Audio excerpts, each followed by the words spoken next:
Welcome to Sweet Life Beat Life. We hope this video helps.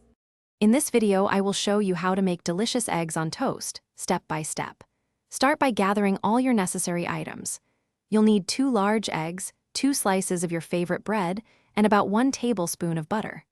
Don't forget your seasonings like salt and pepper, and perhaps some fresh chives or parsley if you're feeling fancy. Make sure your non-stick pan, spatula, and toaster are all within easy reach. This preparation ensures a smooth cooking process from start to finish. While your bread is toasting to a perfect golden brown, let's get those eggs ready. Crack 2 large eggs into a small bowl. Using a fork, gently whisk them until the yolks and whites are just combined. You don't want to over-whisk, just enough to break up the yolks.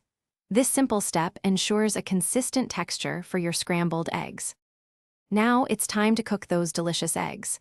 Melt 1 tablespoon of butter in your non-stick pan over a medium-low heat. Once the butter is shimmering, pour in your whisked eggs. Cook them for about 2 to 3 minutes, stirring gently with your spatula. You want them to be just set, not dry, for that perfect fluffy texture. With your eggs perfectly cooked and your toast ready, it's time for the grand finale. Carefully spoon the fluffy scrambled eggs onto your warm, crispy toast. Now, season generously with a pinch of salt, a dash of freshly ground black pepper, and a sprinkle of your favorite herbs. Serve this delightful dish immediately and enjoy your simple, yet incredibly satisfying, homemade meal. Thanks for watching. Consider subscribing if we helped you.